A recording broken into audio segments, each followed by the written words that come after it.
My wife held my hand on a dream vacation while lying to my face.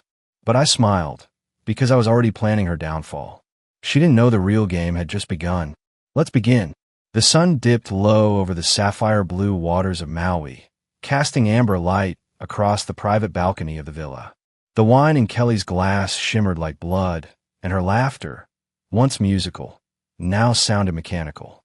I had brought her here for our 10th anniversary, hoping to rekindle what I thought was just a faded spark. But beneath her forced smile, I saw a stranger.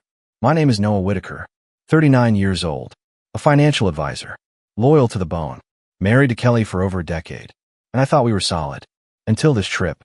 The first sign, she started taking late solo walks on the beach, claiming she needed space to think.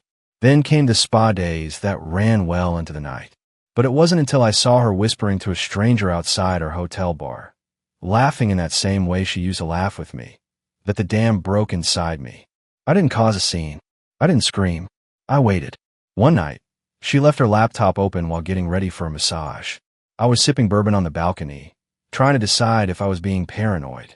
Curiosity got the better of me. The screen was still on. Her messenger app was open. At first, I thought it was a work message. But then I saw, he still has no clue. I'll be there tonight. Same room. God, you make me feel things he never could. Counting down to our next escape. I froze. The name on the thread? Chase Jordan. A personal trainer she'd mentioned once or twice, supposedly in the gym at her office building. I didn't click further. I didn't need to. My fingers shook, but not with sadness. Something else stirred. Something colder, sharper. I closed the laptop and made a decision. I would not explode. I would not beg. I would not confront. I would dismantle her world. Calmly, quietly, thoroughly. That night, when she returned, glowing and smelling like another man's cologne masked under rose-scented oil, she curled into me and whispered, I feel closer to you again. This trip is saving us. I smiled and kissed her forehead. I'm glad. But inside, I had already started my own trip, straight to war. Over the next 3 days, I played the doting husband. I took her to dinner, took a couple selfies, held her hand during beach strolls, all while forwarding every message to a cloud drive. I began logging her GPS location against the places she claimed to be. Every lie became another receipt. And Chase. Oh, I learned everything. Chase was 32, fit, a wannabe lifestyle coach with a flashy Instagram. He lured wealthy, disillusioned women with affirmations and abs. Kelly was just one of many. I even found photos of them together, laughing at the same beach where I had proposed 10 years ago. The same beach where she wore white and cried when I got down on one knee. That picture broke something in me. But still, I didn't act. I moved our joint savings to a trust under my name.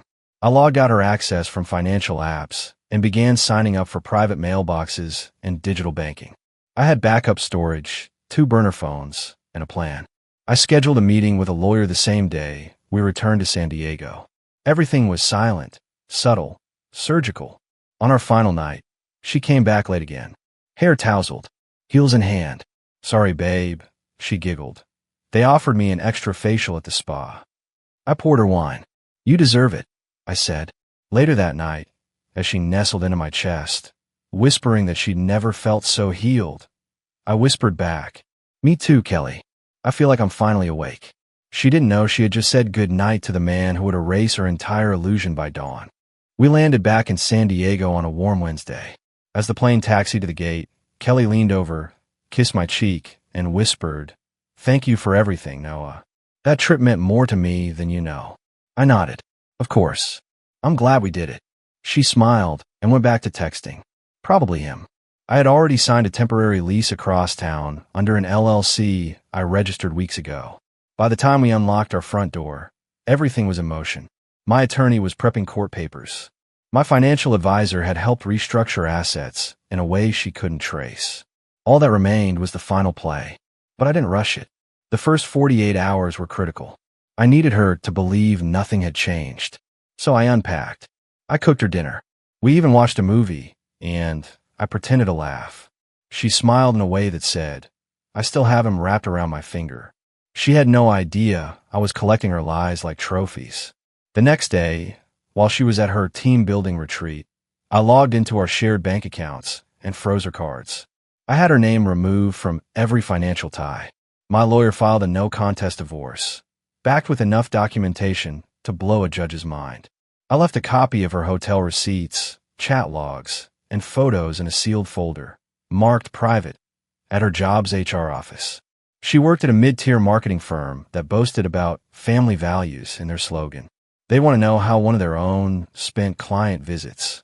That evening, my phone buzzed with the first domino. Kelly, babe, my card's not working. Did the bank mess up? I didn't respond.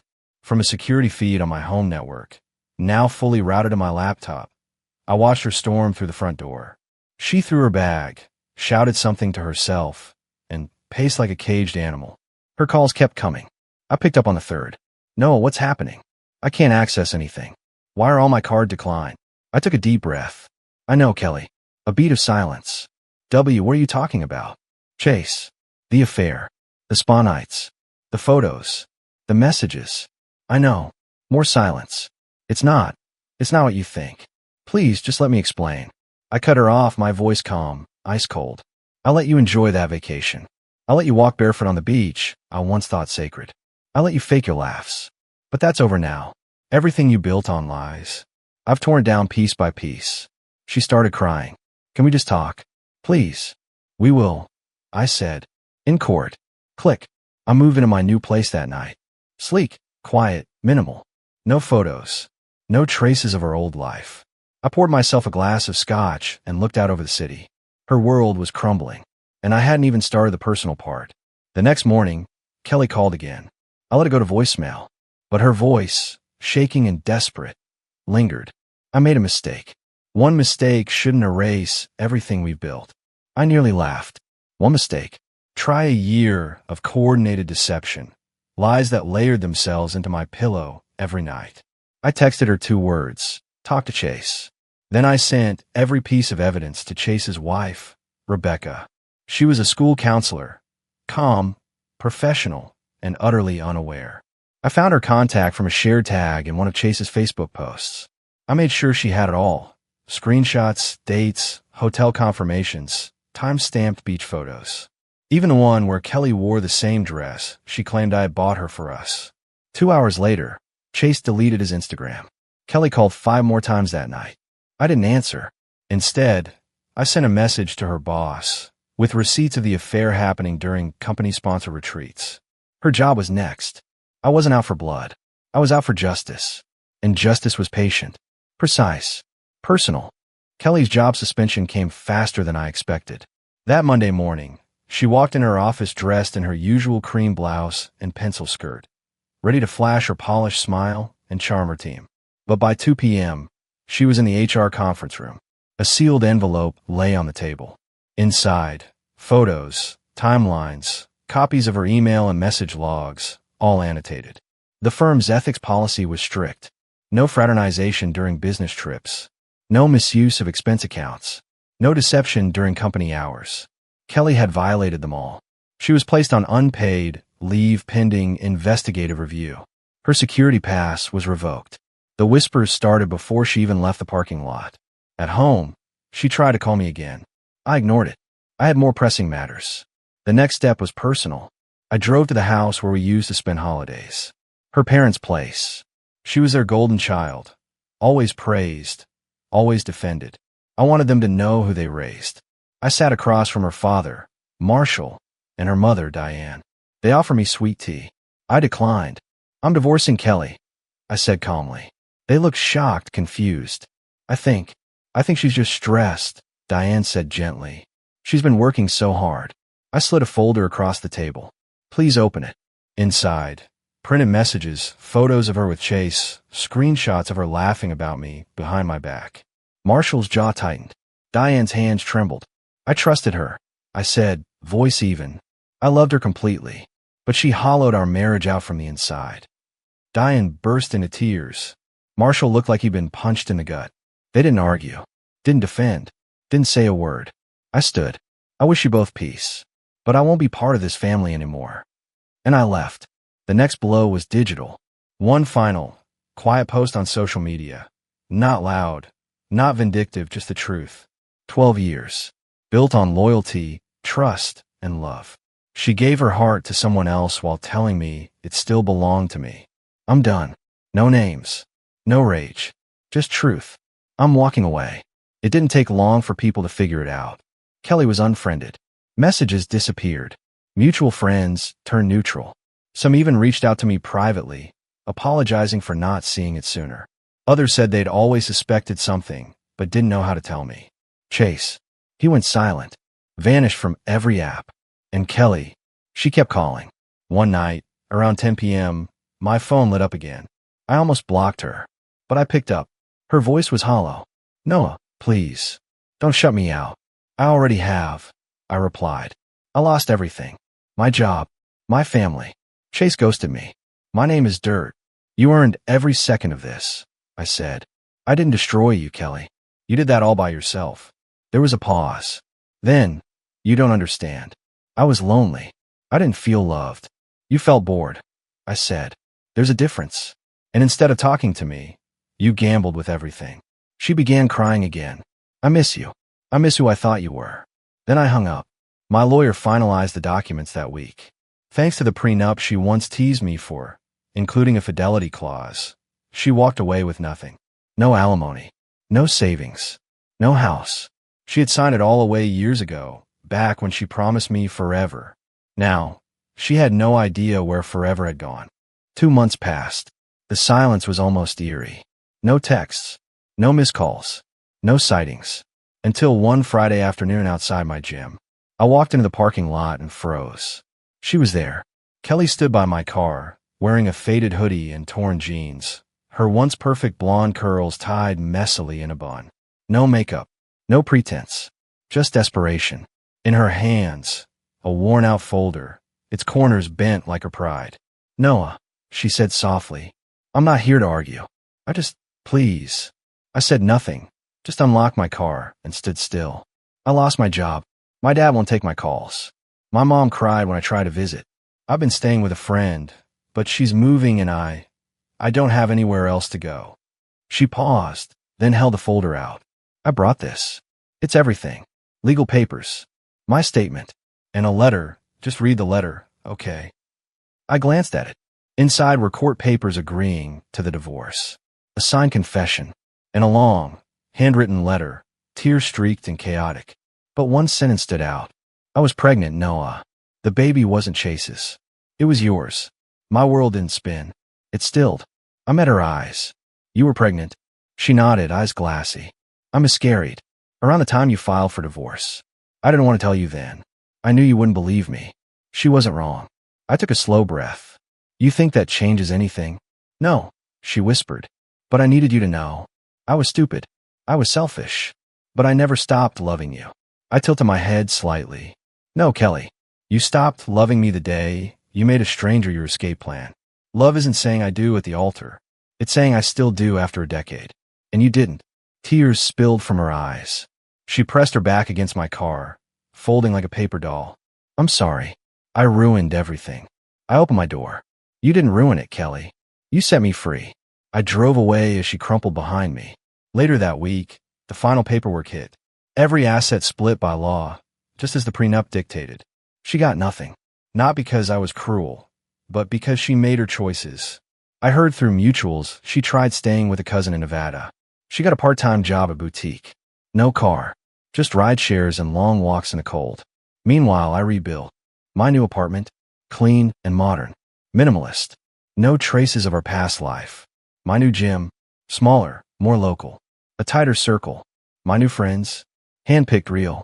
And the new woman in my life. Her name was Elena. Dark hair, kind eyes, a calm presence that felt like home. She wasn't flashy. She didn't try too hard. She simply was. Steady. Present. Loyal. We met at a financial seminar. Exchanged books. Coffee turned into conversation. Conversation turned into companionship. With her, there were no lies. No late-night spa appointments. No team building that reeked of perfume. There was just peace. 3 years later, I was no longer the man who stood on a balcony holding a glass of bourbon and heartbreak. I had turned the ashes of my marriage into the foundation of a stronger life. Business was booming. My private firm, Whitaker and Reed Financial, was now managing accounts for five-figure clients and up. Elena and I had just moved into a restored craftsman-style home in Portland.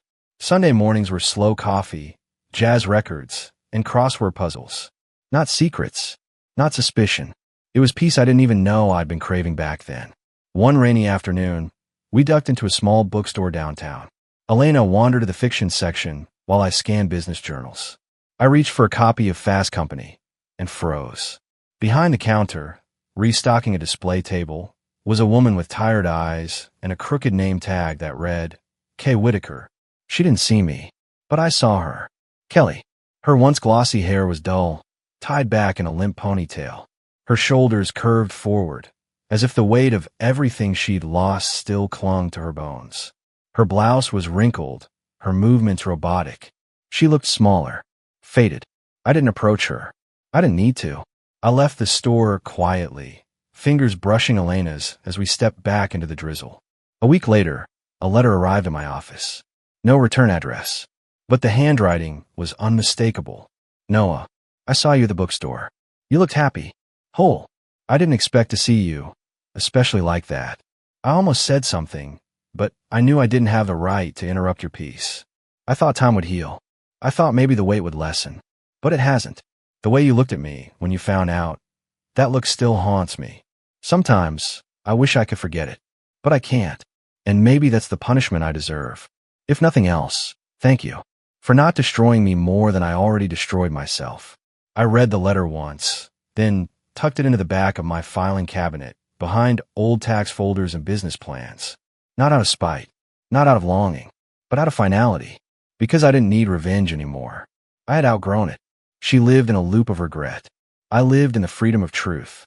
Kelly hadn't just lost a husband. She lost the only person who ever truly saw her, believed in her, fought for her before she gave up first. And the cruelest part? I didn't have to burn her world down. She handed me the match and poured the gasoline herself. The real revenge wasn't the financial ruin. It wasn't the job loss or the frozen cards or the friends who vanished. It was walking away with my integrity, my soul, and my life rebuilt. Because some betrayals don't need punishment. They punish themselves, day by day, memory by memory.